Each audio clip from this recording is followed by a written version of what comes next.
Hey guys, what's going on? Welcome back to the channel, and thanks for tuning in, taking a little bit of time out of your day to watch the video. Much appreciated. And before we get started with the video today, I'd like to invite everybody to subscribe to the channel. If you hadn't had a chance, it'd be much appreciated if you could do that.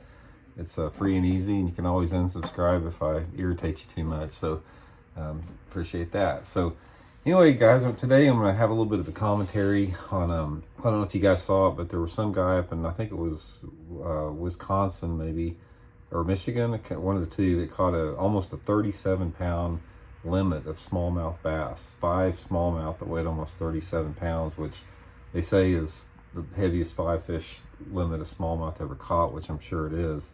And it was on Jay Kumar's Bass Blaster. It was posted last week. And I just wanted to sort of make a comment on this thing, sort of go over what the title was about me not really being impressed with the 37-pound bag of smallmouth. Now, a 7-pound average of limit of smallmouth is something to be impressed with. I'm just not impressed with how they were caught. And before I get into this, I just want to say I don't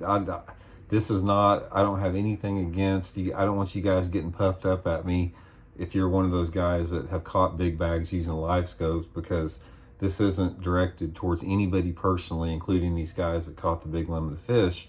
It just addresses the overall picture of Livescope and the technology we've talked about. The reason I'm not impressed with it was, of course, as soon as I read through it, I said that I'm waiting for when they say Livescope, and of course he said Livescope. Spot lock, Livescope, was the key on the thing. And, you hear this all the time anymore on all these incredible bags of fish. And I thought about this a little bit, and the analogy I want to use about it, remember back in the 1990s when Sammy Sosa and Mark McGwire were on steroids and hitting 70 home runs a year? I mean, these guys were just like meat-covered robots hitting 500-foot home runs, breaking Babe Ruth's record and all that type of stuff. And a lot of people didn't see that as a legitimate record. They saw, Babe Ruth hitting, 60 homers and Roger Maris hitting 61 homers as a legitimate mark. But when Sosa and McGwire hit them, even though they hit tremendous amount of home runs, they were steroid induced. I sort of see a correlation to that anytime somebody catches a big bag of fish or a big fish using Livescope. I don't see it, in my opinion. I'm sure some of you guys agree with me. Some of you guys are going to probably, call me an idiot for it, or, slam me on it. It doesn't make any difference. But I see the big strings like this 37-pound bag of smallmouth, like all these guys that are winning tournaments out over 100 foot of water, as almost sort of illegitimate catches in the bigger picture of the purest aspect of bass fishing. And, that's the clearest analogy I can make, is between, steroid-induced 70 home run years and 37-pound bags of smallmouth that were caught Livescope that would not have been caught without Livescope. Sammy Sosa wouldn't hit 70-some home runs without steroids, and, you wouldn't see these guys winning tournaments in the middle of the lake over 100 foot of water, or catching over 7-pound average smallmouth off of one rock without Livescope. We've had this conversation before a little bit, but the reason I wanted to bring it up is because like I said, I don't have anything against, the guys that caught this. Congratulations. That was one of the most memorable catches anyone will ever have. But in the bigger picture, I'm seeing this trend. About how certain situations we've talked, and I don't mean to beat a dead horse on this, but it keeps coming up over and over and over again, where you're seeing these guys pull out these big bags of fish and wins that would not have been possible without Livescope. Those fish simply wouldn't have been caught. It's just like the duo, the two young kids, college guys that won the $1 million at the Table Rock at the Bass Pro Shop US Open.